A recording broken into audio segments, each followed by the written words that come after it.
Hi, this is Ken, and I've got a great book for you this week. It is called Interview with the Vampire by Anne Rice. And the librarian said if I liked Twilight, I was going to love Interview with the Vampire. It's a classic, and I think you're going to love it too. So let's get right in and read a little bit of the summary. The time is now. We are in a small room with the vampire, face to face as he speaks, as he pours out the hypnotic, shocking, moving, and erotically, let's go to the end. It's an unceasing flow of spellbinding storytelling, of danger and flight, of loyalty and treachery. Interview with the Vampire bears witness to a literary imagination of the first order. Very promising. Let's get a little taste for Interview with the Vampire and read a couple scenes from the book. Okay. All right, so this first scene, it looks like we have a boy who is interviewing a vampire. So, right? Okay, so here's the scene. The vampire reached across the table now and gently brushed an ash from the boy's lapel. And the boy stared at his withdrawing hand in alarm. "Excuse me," said the vampire. "I didn't mean to frighten you." "Excuse me," said the boy. "I just got the impression suddenly that your arm was abnormally long. You reached so far without moving."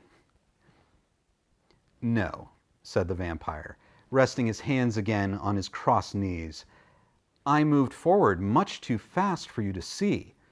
It was an illusion." "You moved forward? But you didn't. You were sitting just as you are now with your back against the chair." "No," repeated the vampire firmly. "I moved forward as I told you. Here, I'll do it again." And he did it again. And the boy stared with the same mixture of confusion and fear. "You still didn't see it," said the vampire. "But you see, if you look at my outstretched arm now, it's really not remarkably long at all." Okay, so that's interesting. It looks like vampires enjoy taunting confused boys. Let's jump ahead to a little bit later in the story. Oh, okay, it looks like this is a scene with that same vampire from the last scene, Lewis, a new vampire named Lestat, and a little girl. "We stood there with her between us. I was mesmerized by her transformed, by her every gesture. She was not a child any longer. She was a vampire child." "Now Lewis was going to leave us," said Lestat, his eyes moving from my face to hers. "He was going to go away, but now he's not, because he wants to stay and take care of you and make you happy." He looked at me. "You're not going, are you, Lewis?" "You bastard," I whispered to him. "You fiend."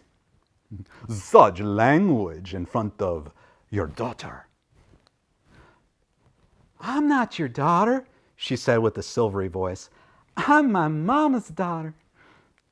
"No, dear, not anymore," he said to her. He glanced at the window and then shut the bedroom door behind us and then turned the key in the lock. "You're our daughter, Lewis's daughter, and my daughter. Do you see?" So I guess that's, if you're a vampire, that's how you make your family bigger. That's an interesting way to do it. Okay, let's find another scene here. Oh, here's another one with our good old vampire Lewis and the boy interviewer. "You look tired," said the vampire. "You look cold." "It doesn't matter," said the boy quickly. "The room's a little cold. I don't care about that. You're not cold, are you?" "No." The vampire smiled, and then his shoulders moved with silent laughter. The vampire looked at the boy for a long time, his expression unreadable to the boy, who found himself looking away as though the vampire's eyes were burning lights. "Why don't you take a drink from that bottle in your pocket?" asked the vampire. It will make you warm. Oh, that, said the boy. I was going to, I just, the vampire laughed. Ha ha ha, you didn't think it was polite. Ha ha ha, he said, and suddenly slapped his thigh. Interesting relationship these two have, huh? Okay, let's jump forward a little. Okay. So we're getting back into the story of Louis the vampire, Lestat the vampire, and the new girl vampire child. I could see his profile and her small face beyond, looking up at him. What is it now? He said, turning the page and letting his hand drop to his thigh. You irritate me. Your very presence irritates me. His eyes moved over the page. Does it? She said in her sweetest voice. Yes, it does. And I'll tell you something else. I've met someone who would make a better vampire than you. This stunned me, but I didn't have to urge him to go on. Do you get my meaning? He said to her. Is it supposed to frighten me? She asked. You're spoiled because you're an only child, he said. You need a brother. Or rather, I need a brother. I get weary of you both, greedy, brooding vampires that haunt our own lives. I dislike it. I suppose we could people the world with vampires, the three of us, she said. You think so? He said, smiling, his voice with a note of triumph. Do you think you could do it?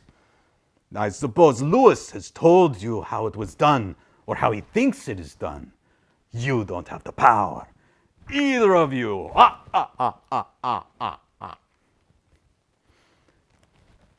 Okay, so that's interesting. I guess we kind of learned that some vampires are more powerful than other vampires. And if you're not a powerful vampire, you can't make new ones, and you're kind of stuck with your vampire family. So anyway, I look forward to reading more and learning more about vampires. It seems to be a little more detailed than Twilight. But I will look forward to seeing you next week. Oh, and it looks like we have a sticky here and here. It says, Happy birthday, Shannon. I love you. Your husband. Oh, that's a nice note. Happy birthday, Shannon. Anyway, thank you for joining us for Ken Reads, and I look forward to seeing you next time. Bye. Thanks for watching Ken Reads. If you'd like to hear me read more books, please click to subscribe, and I'll be sure to keep those books coming.